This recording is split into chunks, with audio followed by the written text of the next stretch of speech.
Former head coach of the Tennessee Titans, Mike Vrabel, is a very complicated figure within, the Tennessee Titans fan base. By complicated, I mean that there are two prevailing narratives around him. One which is held by the majority of the fan base, which is the idea that he is a really great coach, a legendary coach perhaps, and that the Tennessee Titans should not have fired him so soon. The idea is that, of course, you never know what you have till it's gone. And now that we have the number one overall pick with the first year coach Brian Callahan, that it's truly the fault of the Tennessee Titans, brass for getting rid of a really great coach in Mike Vrabel. Now, the second group, a much smaller group, they have the idea that it's the exact opposite, that we're looking back at Mike Vrabel with rose-tinted glasses, and we're seeing some greatness that really wasn't there. Me, well, I'm part of the latter group. What's up, guys? It's your boy, Black Tiger Talks, and I'm here to talk about football, more specifically, to the Tennessee Titans' former head coach and the New England Patriots' current head coach, Mike Vrabel. And I'm here to talk about why he is, in fact, overrated. So let's begin first with the legend of Mike Vrabel, the legend that is spoken about by his, his supporters, so to speak, the other side of the party. Now, what the idea is that Mike Vrabel control of a middling, team and kings of the AFC South into, multiple division championships, leading them to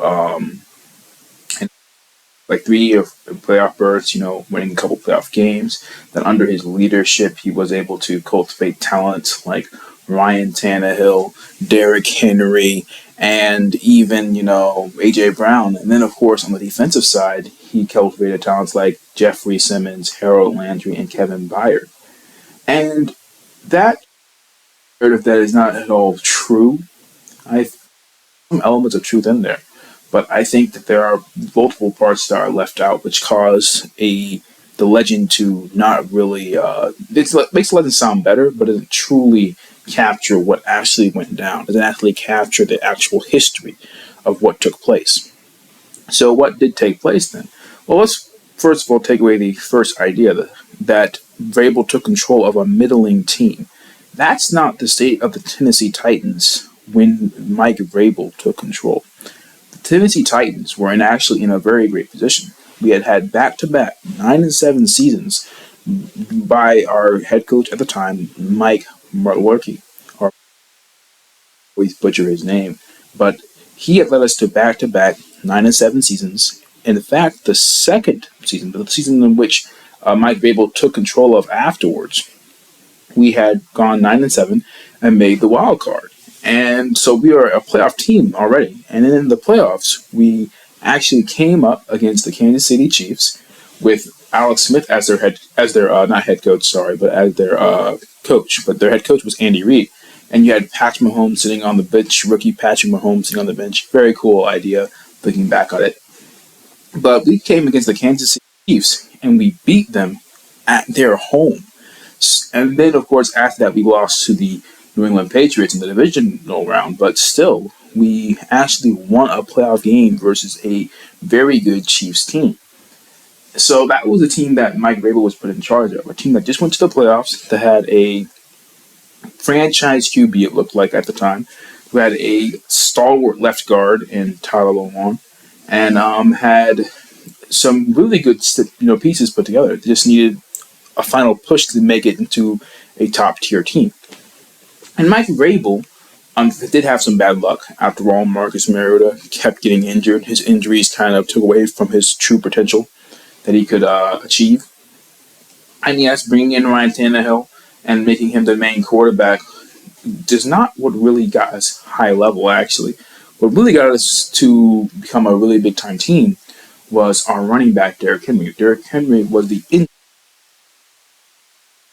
when you have Derrick Henry being the engine of this offense, you have a situation that can really make your team very good, right? But let's not pretend as if he was discovered by Mike Vrabel. Derrick Henry was drafted a year or two before Mike Vrabel even came on board.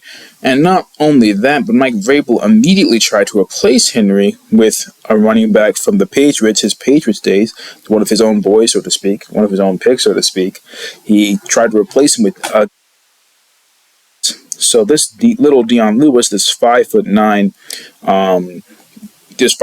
running back, was basically supposed to be the main back for the Tennessee Titans, and Derrick Henry was at the time mostly thought to be a bust. It wasn't until Derrick Henry had his legendary, 200-yard game versus the Jacksonville Jaguars on Thursday Night Football, where he ran for 99 yards on a single play. And at that point, Derrick Henry basically won the job. That one game won him the job. And Mike Vrabel did a very good job of deciding to run with the hot hand and not, overcomplicate things. Instead, he said, all right, Derrick Henry, a guy who I didn't want to start, he played so well that I have to start him.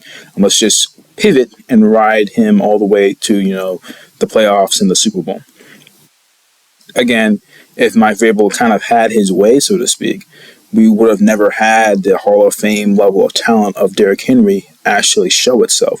Instead, he would have been replaced and basically turned into a basic big back, a line back type of like Latavius Murray type of player instead of being the Hall of Fame level player that he currently is. So that already is pretty egregious. But there's not just that Mike Vrabel did. While we did have some serious success that first year with Tannehill, where, he took us to the playoffs, we won those two playoff games, ending the Patriots dynasty, beating the Baltimore Ravens in a way no one saw that coming before losing to the Chiefs. You have to remember that at that same time, we never had success ever again. We lost to the Ravens almost immediately. So that was the next year. Next year we lost to the Ravens. Then, of course, we had that horrific playoff game versus the Bengals. We never really achieved that same level of success. So that's two first-round playoff losses back-to-back. And then we couldn't even make the playoffs the next couple of years. And we also have one of his most egregious choices that ever took place.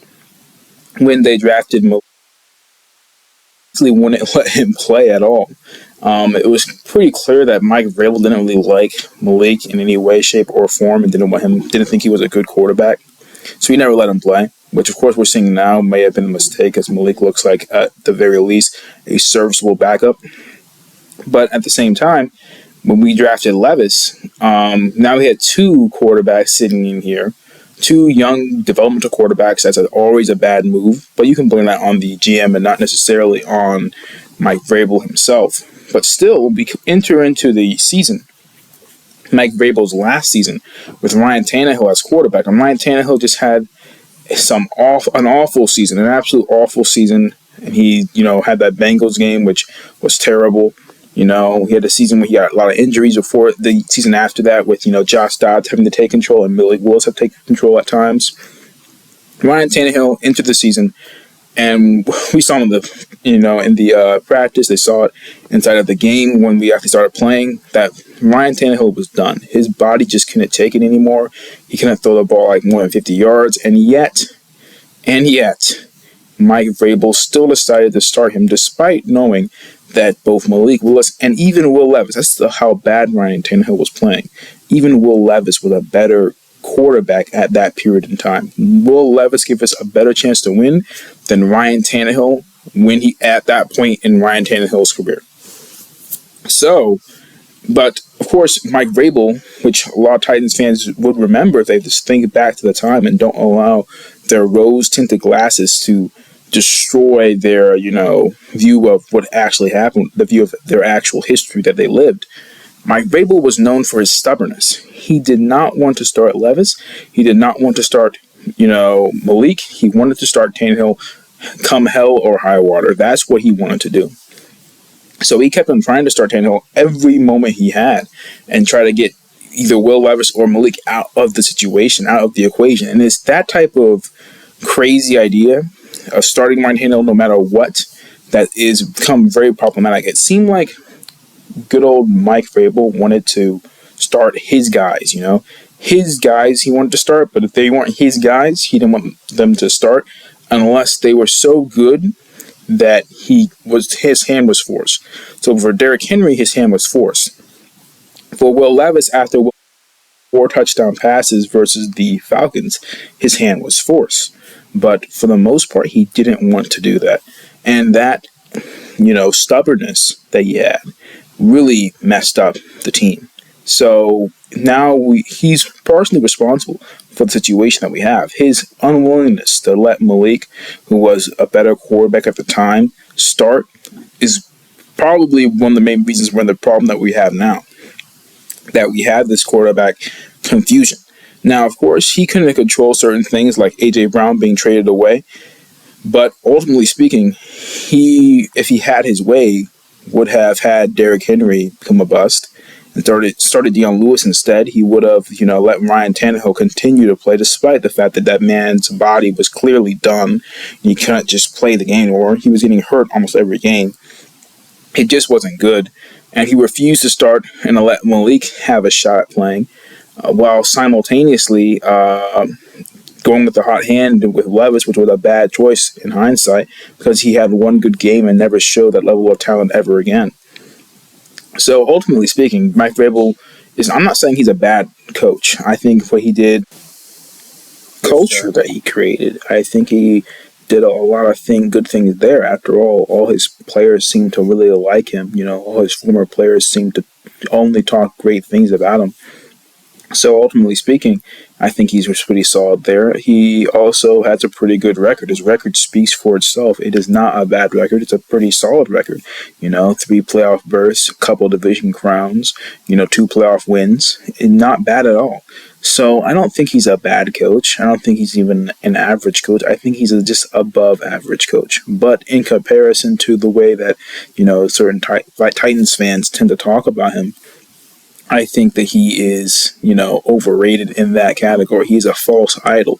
Doesn't mean that he is necessarily terrible. It just means that he's not what certain fans attempt, or even what certain teams, the NFL networks and also other people, the way they talk about him. He isn't that. He is good. He is pretty solid in that. Again, above average, but not this legendary coach that they seem to try to make him out to be, this guy who's going to take your franchise and just turn it into a Super Bowl, dynasty. I don't think that is who he is or what he's done. I don't think he's done anything that would warrant that type of reaction. He may do it soon, but I haven't personally seen it, and I think that comes from a misrepresentation of his history with the Tennessee Titans. That said, that's the video, guys. I hope you guys enjoy. Like and subscribe for future content. As you can probably tell, I'm going to be talking about a lot of different things, not just the Tennessee Titans. My next video is actually going to be about the new Captain America movie coming out, and I'm very excited for it. But that's all I have to say. I'll see you guys next time.